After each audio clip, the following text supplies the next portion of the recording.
नमस्कार दोस्तों, मैं अमन स्वागत करता हूं आपके अपने YouTube चैनल एजुकेशन अप पे। आज है 22 मई और चलिए जानते हैं 22 मई से संबंधित कुछ इंपॉर्टेंट अपडेट्स। आगे बढ़ने से पहले जानते हैं आज के दिवस के बारे में। तो आज है 22 मई और आज के दिन मनाया जा रहा है अंतर्राष्ट्रीय जैव विविधता दिवस, जिसका कि थीम रखा गया है योजना का हिस्सा बने।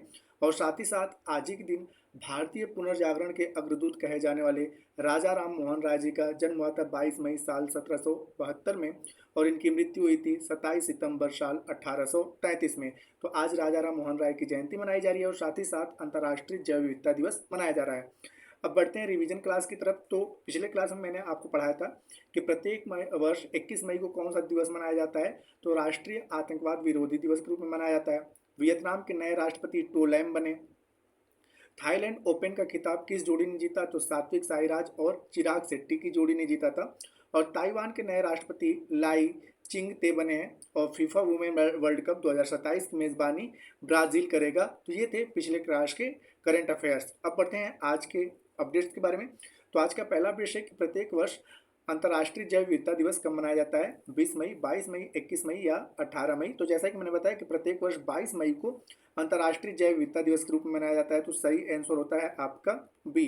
अब यहाँ पे जानते हैं कि प्रत्येक वर्ष 20 मई को विश्व मधुमक्खी दिवस के रूप में मनाया जाता है। 21 मई को अंतर्राष्ट्रीय चाय दिवस के रूप में मनाया जाता है। और साथ ही साथ मैंने बताया कि 21 मई को आपका राष्ट्रीय आतंकवाद विरोधी दिवस के रूप में भी मनाया जाता है। और 18 मई को जो है वह आपका अंतर्राष्ट्रीय संग्रहालय दिवस के रूप में मनाया जाता है। अब बढ़ते हैं अगले क्वेश्चन की तरफ। तो अगला क्वेश्चन यहाँ पे अब बढ़ते हैं मई के दिवस के बारे में। तो हमने 1 मई को श्रमिक दिवस मनाया था, 2 मई को टूना मछली दिवस, 3 मई को प्रेस स्वतंत्रता दिवस, 4 मई को हमने अग्निशमन दिवस के रूप में मनाया था, 5 मई को विश्व हाथ स्वच्छता दिवस के रूप में मनाया था, 6 मई को नर्स दिवस, 7 मई को विश्व एथलेटिक्स दिवस, 8 मई को विश्व रेड क्रॉस दिवस, 9 मई को हमने महाराणा प्रताप और रविन्द्रनाथ टैगोर जी की जयंती मनाई थी, 10 मई को हमने ल्यूपस दिवस के रूप में मनाया था, 11 मई को हमने राष्ट्रीय प्रौद्योगिकी दिवस के रूप में मनाया था, 12 मई को अंतर्राष्ट्रीय नर्स दिवस के साथ साथ अंतर्राष्ट्रीय पौधा स्वास्थ्य दिवस के रूप में भी मनाया था, 14 मई को राष्ट्रीय शालीनता दिवस था, 15 मई को अंतर्राष्ट्रीय परिवार दिवस था। बात करते हैं 16 मई की। तो 16 मई को हम लोगों ने राष्ट्रीय डेंगू दिवस, वेटर दिवस, अंतर्राष्ट्रीय प्रकाश दिवस, international day of living together peace, साथ ही साथ सिक्किम स्थापना दिवस और राष्ट्रीय चित्र दिवस के रूप में हमने मनाया था। 17 मई को हमने विश्व दूरसंचार और सूचना समाज दिवस, साथ साथ विश्व उच्च रक्तचाप दिवस और होमोफोबिया, ट्रांसफोबिया और वियोफोबिया के खिलाफ अंतर्राष्ट्रीय दिवस मनाया था। 18 मई को हम लोगों ने अंतर्राष्ट्रीय म्यूजियम दिवस और विश्व एड्स वैक्सीन दिवस के रूप में मनाया था। और 20 मई को हमने विश्व माप विज्ञान दिवस और साथ ही साथ विश्व मधुमक्खी दिवस के रूप में मनाया था। और 21 मई को जैसा मैंने बताया कि राष्ट्रीय आतंकवाद विरोधी दिवस और साथ ही साथ अंतर्राष्ट्रीय चाय दिवस के रूप में मनाया गया। अब बढ़ते हैं अगले अपडेट्स की तरफ। तो अगला अपडेट है कि किस देश के राष्ट्रपति इब्राहिम रईसी की हेलीकॉप्टर दुर्घटना में मौत हो गई? ईरान के, वियतनाम के, कुवैत के या फिलिस्तीन के? तो इब्राहिम रईसी का संबंध जो था वह ईरान से था और जिनका कि अभी हाल ही में हेलीकॉप्टर दुर्घटना में मृत्यु हुई। तो सही आंसर होता है आपका ए। अब यहाँ पे जानते हैं कि कुछ यहाँ पे हाल ही में हुए नियुक्तियों के बारे में। तो यहाँ पे है आपका कि जापान के अभी हाल ही में प्रधानमंत्री कौन बने हैं? तो फुमियो किशिडो बने हैं। ताइवान के राष्ट्रपति लाई चिंग ते बने हैं। मलेशिया के प्रधानमंत्री अनवर इब्राहिम बने हैं। पेरू की राष्ट्रपति जो बनी है डीना बोलुआर्टे बनी है। और यह इंपॉर्टेंट इसलिए है कि यह पेरू राष्ट्र की पहली महिला राष्ट्रपति बनी है। चार के राष्ट्रपति बने हैं मोहम्मद इद्रिस डेबी। मालदीव के राष्ट्रपति बने हैं मोहम्मद मुइजू। थाईलैंड के प्रधानमंत्री श्वेता भाविसिन बनी हैं। और आयरलैंड के प्रधानमंत्री साइमन हैरिस बने हैं। इक्वाडोर के राष्ट्रपति जो बने हैं वह डेनियल नाओबो बने हैं। और सोलेमन द्वीप के जो प्रधानमंत्री बने उनका नाम है जेरमिया मोनेल। और पनामा के प्रधानमंत्री जोस राउल मुनीलो बने हैं। तो ये अभी हाल ही में हुई कुछ प्रमुख नियुक्तियां रही विभिन्न सारे राष्ट्रों से संबंधित। अब यहाँ पे ऑप्शन के बारे में चर्चा कर लें। तो जैसा कि मैंने बताया कि वियतनाम के अभी हाल ही में टो टो लोंग यहाँ के नए राष्ट्रपति बने हैं। अभी हाल ही में कुवैत चर्चे में रहा। तो कुवैत के चर्चे में क्यों रहा? तो कुवैत के जो प्रधानमंत्री बने हैं उनका नाम क्या है? तो शेख अहमद अब्दुल्ला अल अहमद अल सबा यहाँ के अभी हाल ही में प्रधानमंत्री बने हैं।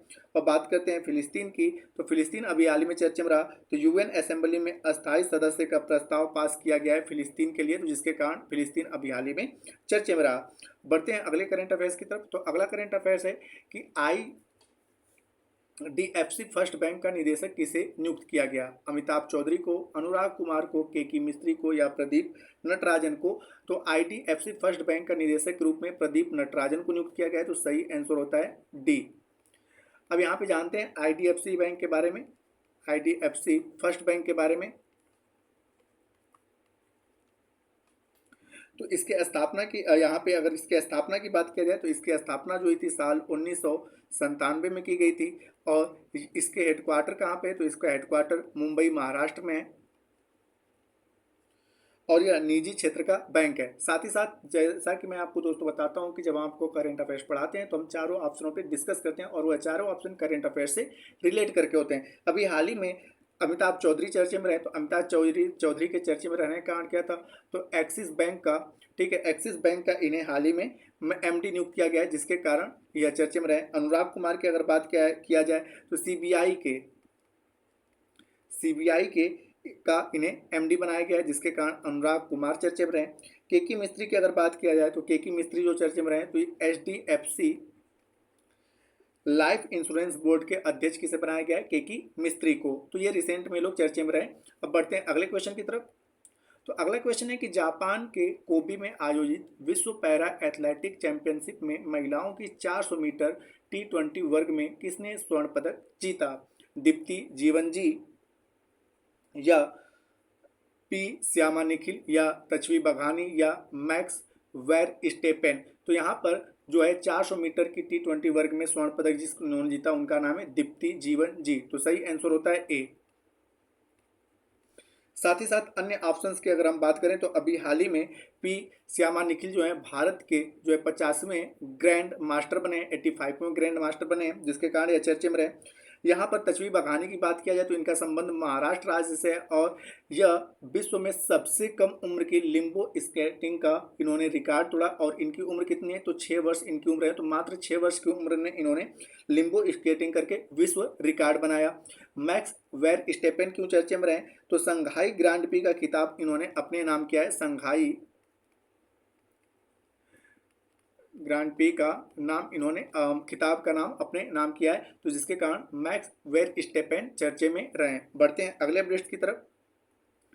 तो अगला प्रश्न है कि हाल ही में किसने भारत की जीडीपी को 2024 में 6.9% रहने का अनुमान लगाया है? आईएमएफ ने, संयुक्त राष्ट्र ने या आरबीआई ने या मूडीज ने? तो यहाँ पर जो है कि अभी हाल ही में संयुक्त राष्ट्र ने यह घोषणा किया है कि भारत का जो जीडीपी है, ठीक है, तो साल 2024 में जो है 6.9% रहने का अनुमान इसने लगाया है। साथ ही साथ आईएमएफ ने भी घोषणा किया है। तो आईएमएफ के अकॉर्डिंग 2024-25 के वित्तीय वर्ष में भारत का जो जीडीपी रहेगा वह 6.8% रहेगा। आरबीआई ने जो घोषणा किया है, आरबीआई ने घोषणा किया है कि साल 2000 वित्तीय वर्ष 2024 में 25 में जो भारत की जीडीपी रहेगी वह 7% रहेगी। और मूडीज ने अभी हाल ही में अपना आंकड़ा जारी किया कि वित्त वर्ष 2024-25 में भारत का जो जीडीपी है वह 6.6% रहेगा। हालांकि दिए गए क्वेश्चन के अकॉर्डिंग सही आंसर होता है आपका बी। तो अब यहाँ पे संयुक्त राष्ट्र ने यह घोषणा किया है, तो चर्चा कर लेते हैं संयुक्त राष्ट्र के बारे में, यूएन के बारे में। तो इसकी स्थापना जो हुई थी 24 अक्टूबर साल 1945 को हुई थी और इसका जो हेडक्वार्टर है वह न्यूयॉर्क में है, मुख्यालय इसका न्यूयॉर्क में है। और वर्तमान समय में इसके जो अध्यक्ष हैं वह एंटोनियो गुतरेस हैं।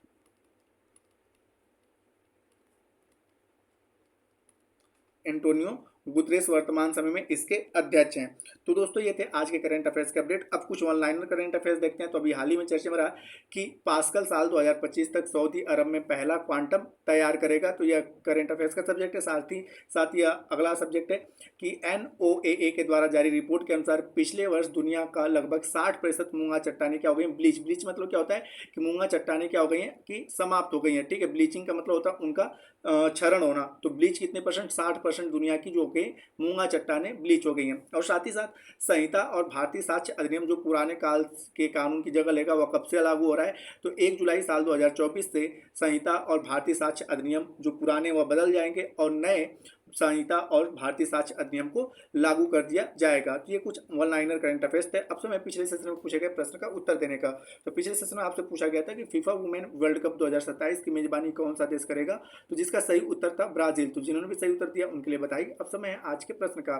तो आज का प्रश्न है कि प्रत्येक वर्ष अंतर्राष्ट्रीय जैव विविधता दिवस कब मनाया जाता है? 20 मई को, 22 मई को, 21 मई को या 18 मई को? तो आप इसका आंसर हमें कमेंट बॉक्स में दे सकते हैं। आपके कमेंट का हमें इंतजार रहेगा। तो दोस्तों वीडियो पसंद आए तो वीडियो को लाइक करें, कमेंट करें तथा अपने दोस्तों के साथ शेयर करें, और चैनल पर नए हैं तो चैनल को सब्सक्राइब अवश्य करें। तथा इस पीडीएफ के लिए आप हमारे टेलीग्राम से जुड़ सकते हैं, जिसका लिंक वीडियो के डिस्क्रिप्शन में दिया हुआ है। तो वीडियो के अंत तक बने रहने के लिए धन्यवाद। मिलते हैं जल्दी नेक्स्ट वीडियो में।